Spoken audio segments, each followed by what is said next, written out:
BJP ने छत्तीसगढ़ में इस विधानसभा चुनाव अपने नाम करने और सत्ता वापसी का ऐसा मेगा प्लान बनाया है जो बेहद चौंकाने वाला है। छत्तीसगढ़ में इस बार सीएम फेस कोई स्थानीय नेता या मंत्री नहीं बल्कि खुद पीएम मोदी हैं, जो छत्तीसगढ़ के 5 संभागों में जाकर बीजेपी के लिए वोट मांगेंगे। इस रिपोर्ट में बात करेंगे बीजेपी की चुनावी रणनीति और 90 सीटों तक पहुंच बनाने में बीजेपी के मास्टर प्लान के बारे में। जय जोहार छत्तीसगढ़ तक में आपका स्वागत है। मैं हूं पूजा शर्मा। छत्तीसगढ़ में होने वाले विधानसभा चुनाव में अब केवल 2 महीने का समय ही बाकी रह गया है। ऐसे में सभी पार्टियों की चुनावी तैयारियां जोरों शोरों से चल रही हैं। इस बीच बीजेपी ने प्रारंभिक तौर पर छत्तीसगढ़ के सभी 5 संभागों में प्रधानमंत्री नरेंद्र मोदी की जनसभाएं करवाने की योजना बनाई है। इसके तहत प्रधानमंत्री नरेंद्र मोदी आने वाले समय में छत्तीसगढ़ में धुआंधार चुनाव प्रचार करेंगे, जिसके लिए पीएम की 5 रैलियां प्रस्तावित हैं।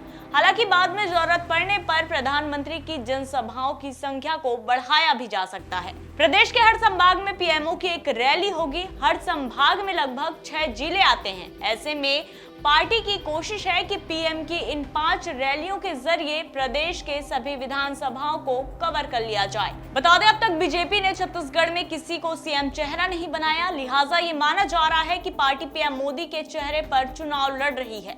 अब नजर डालते हैं छत्तीसगढ़ के उन 5 संभागों और उनमें आने वाले जिलों के बारे में। छत्तीसगढ़ में रायपुर, बिलासपुर, दुर्ग, सरगुजा और बस्तर इन 5 संभागों में बटा हुआ है। रायपुर संभाग के अंतर्गत छत्तीसगढ़ के 5 जिले और राज्य की 20 विधानसभा सीटें आती हैं। वहीं बिलासपुर संभाग में 8 जिले और विधानसभा की 24 सीटें आती हैं। इसी तरह दुर्ग संभाग में 7 जिले 20 सीटें, सरगुजा संभाग में 6 जिले 14 सीटें और बस्तर संभाग में 7 जिले और विधानसभा की 12 सीटें आती हैं।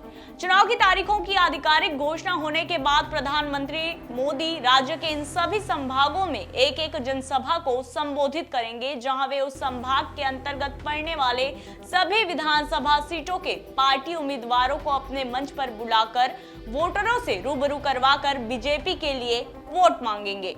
आपको एक बार फिर बताते चलें कि बीजेपी पहले ही ये तय कर चुकी है कि पार्टी राज्य में सामूहिक नेतृत्व में प्रधानमंत्री नरेंद्र मोदी के चेहरे को आगे रखकर चुनाव लड़ेगी और इसलिए पार्टी प्रधानमंत्री की लोकप्रियता को ज्यादा से ज्यादा भुनाना चाहती है। बीजेपी नेताओं के मुताबिक आपको ये जानकर हैरानी होगी कि पीएम मोदी और गृह मंत्री अमित शाह के बाद छत्तीसगढ़ में सबसे ज्यादा मांग यूपी सीएम योगी आदित्यनाथ की है। लिहाजा इसको अवसर की तरह भुनाते हुए वोटरों को लुभाने योगी आदित्यनाथ भी छत्तीसगढ़ में बीजेपी को लेकर जमकर प्रचार करेंगे। इस बार बीजेपी जीत के लिए किसी भी तरह से रिस्क लेने के मूड में नहीं है। ऐसे में बीजेपी एमपी फॉर्मूला अपनाते हुए छत्तीसगढ़ में भी केंद्रीय मंत्रियों और सांसदों को मैदान में उतार रही है। सूत्रों के अनुसार जिन सांसदों को इस चुनाव में लड़ाना है उन्हें भी इस बारे में बता दिया गया है। हालांकि अभी उम्मीदवारों की दूसरी सूची आना बाकी है। बीजेपी का ये मेगा प्लान कितना सक्सेस होता है, ये आने वाले समय में देखना काफी रोचक होगा। ये जानकारी दिल्ली से हम तक पहुंचाई हमारे सहयोगी हिमांशु मिश्रा ने। इस रिपोर्ट में फिलहाल इतना ही। छत्तीसगढ़ की ऐसी खबरें अब आपको व्हाट्सएप पर भी मिलेंगी। ऐसी खबरों को पढ़ने और देखने के लिए डिस्क्रिप्शन बॉक्स में दिए लिंक पर क्लिक करें। जय जोहार, नमस्कार।